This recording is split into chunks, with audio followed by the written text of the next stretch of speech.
Today, I'm going to be reading from Job.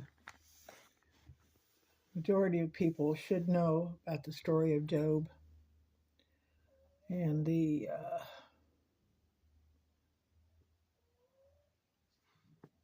wager, so to speak, that Satan made with God, saying that Job only loved and respected him because of what he blessed him with, so many things. The introduction to the book says, to explore the most difficult questions of life, questions most people ask at some time or another. Why is there evil in the world? Why do pain, suffering, and heartache exist? Why do the righteous suffer? How can the just nature of an almighty God be defended in the face of evil, especially human suffering, and even more particularly the suffering of the innocent? If you puzzled over such questions, or perhaps been disappointed by simplistic answers, you'll appreciate the honest way the book of Job looks at God's mysterious ways. When it was written, cultural and historical settings seem to reflect the times of Genesis 12 to 50, the second millennium BC. It addresses the question of suffering. The writer tells Job's story in a way that allows readers to identify with the spiritual and philosophical struggles.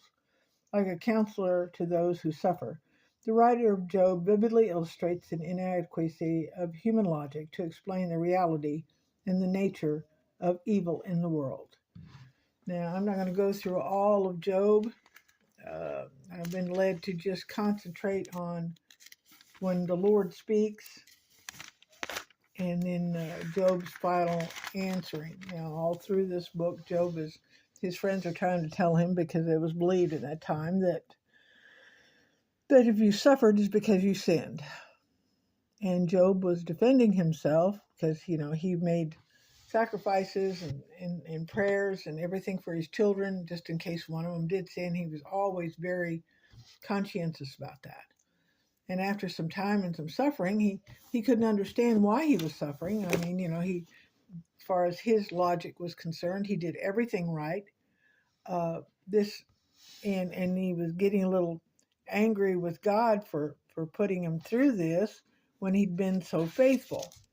All right. One of the things that we as human beings have a tendency to feel is being wise in our own hearts. So it mentions that in Job 37:24. Throughout this book, a wise person is portrayed as one who humbly accepts whatever God sends, whether prosperity or calamity, like Paul said, whether I abase or abound. According to Eliyahu, however, the wise in heart are those who believe that God never oppresses the righteous or allows them to be troubled, which is incorrect. Look at his son. After reading Satan's request of God at the beginning of Job, we know that Eliyahu's viewpoint is flawed. God's wisdom is defined not by intellectual ability, but by a conviction in one's heart that God knows and cares for us. Okay, and so he speaks to him out of the storm, and after all this, poking by his friends and trying to get him to confess his sins, and him standing up for his, righteousness and talking to God, and finally God answers him through a storm. The Lord speaks, Job chapter 38. Then the Lord spoke to Job out of the storm, and he said, "Who is this that obscures my plans?" Obscure means to represent a lack of true knowledge. In the bitterness of his pain and discomfort, Job had expressed rage over the injustice he was experiencing. He claimed that God was angry with him and had become his enemy. For the events in the prologue, we know that these assumptions are false.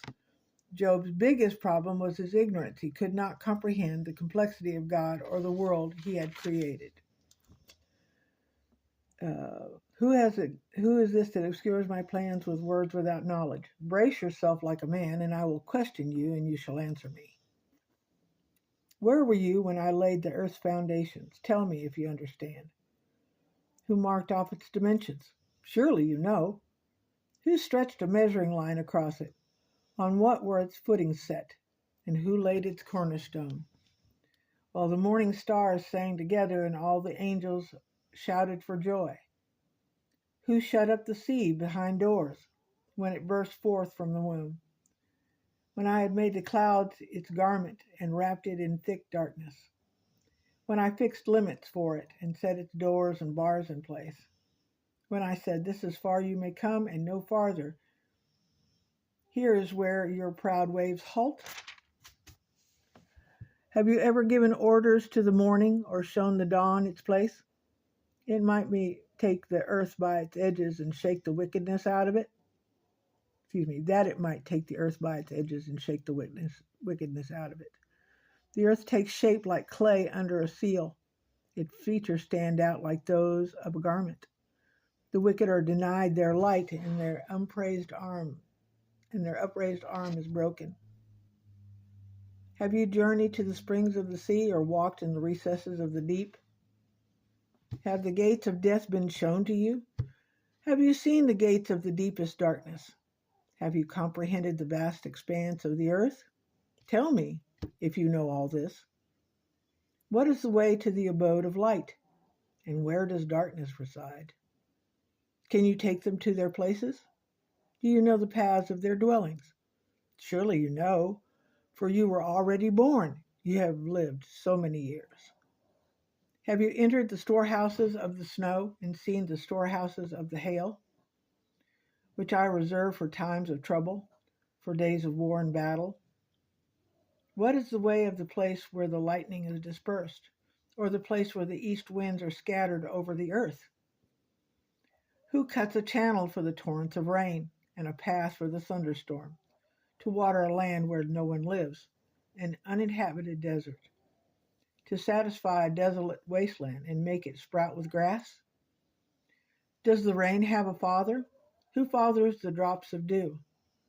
From whose womb comes the ice? Who gives birth to the frost from the heavens when the waters become hard as stone, when the surface of the deep is frozen? Can you bind the chains of the Pleiades? Can you loosen Orion's belt? Can you bring forth the constellations of their seasons or lead out the bear with its cubs? Do you know the laws of the heavens? Can you set up God's dominion over the earth? Can you raise your voice to the clouds and cover yourself with a flood of water? Do you send the lightning bolts on their way? Do they report to you? Here we are. Who gives the ibis wisdom, or gives the rooster understanding? Who has the wisdom to count the clouds? Who can tip over the water jars of heaven when the dust becomes hard and the clods of earth stick together? Do you hunt the prey for the lioness and satisfy the hunger of the lions when they crouch in their dens or lie in wait in the thicket? Who provides food for the ravens when its young cry out to God and wander about for lack of food? Do you know, this 39, do you know when the mountain goats give birth? Do you watch when the does bear her fawn? Do you count the months till they bear? Do you know the time they give birth? They crouch down and bring forth their young. Their labor pains are ended. Their young thrive and grow strong in the wilds. They leave and do not return. Who let the wild donkey go free? Who untied its rope? I gave it to the wasteland. I gave it the wasteland as its home, the salt flats as its habitat. It laughs at the commotion in the town and does not bear a driver's shout. It ranges the hills for its pasture and searches for any green thing. Will the wild goat consent to serve you? Will it stay by your manger at night? Can you hold it to the furrow with a harness? Will it till the valleys behind you? Will you rely on it for its great strength? Will you leave your heavy work for it? Can you trust it to haul in your grain and bring it to your threshing floor? The wings of the ostrich flap it joyfully, though they cannot compare with the wings and feathers of the stork. She lays her eggs on the ground and lets them warm in the sand, unmindful that a foot may crush them, that some wild animal may trample them. She treats her young harshly, as if they were not hers. She cares not that her labor was in vain. For God did not endow her with wisdom or give her a share of good sense. Yet when she spreads her feathers to run, she laughs at horses and riders. Do you give the horse its strength or clothe its neck with a flowing mane? Do you make it leap like a locust, striking terror with its proud snorting? It paws fiercely, rejoicing in its strength, and charges into the fray. It laughs at fear, afraid of nothing. It does not shy away from the sword. The quiver rattles against its side along with a flashing spear and lance. In frenzied excitement, it eats up the ground, and it cannot stand still when the trumpet sounds. At the blast of the trumpet, it snorts, "Aha!" It catches the scent of battle from afar, the shout of commanders, and the battle cry. Does the hawk take flight by your wisdom and spread its wings toward the south?